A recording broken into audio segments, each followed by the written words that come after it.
Hi, this is Sandro, and today I just want to talk briefly about something everyone's heard of, and it's that classic goal setting technique which all those trainers and managers, no disrespect intended, tried to teach us when we first started in the sales business.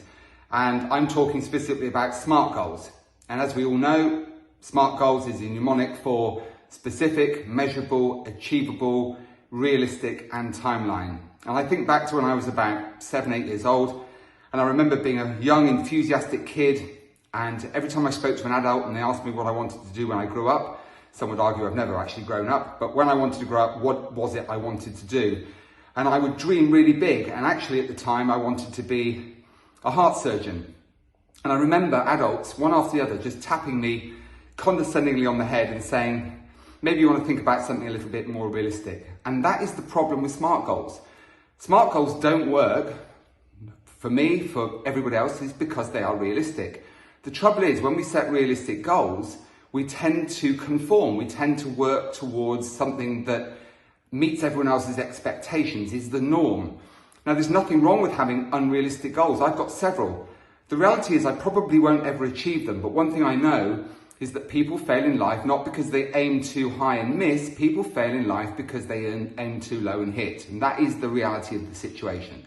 So if you've been on my masterclass, or if you're thinking about attending, you'll learn all about mind changes. Mind changes is a way of changing the subconscious attitude we have towards things. And it's using the basic principle that when we were little, we took the first task that was given to us, and that was probably walking, and we learned that there was a more effective way of moving from one place in life to another, and we typically watch our parents put one foot in front of another and maintain a bit of balance, and they would do something more effectively than the way we were doing it before. And so we copy.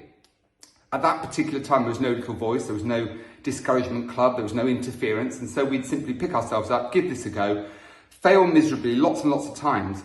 But because there was no interference, because there was no one patting us condescendingly on the head at the time, we didn't have that filter that said, oh no, I think I'm going to stay where I am and not give this a go. We just kept going and failing multiple times until we got it right.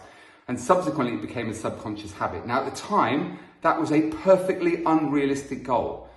But we set it for ourselves, we kept going, we practiced continuously, and we got it right. And that, like swimming, walking, talking, breathing, driving a car, running a bicycle, has become a subconscious habit.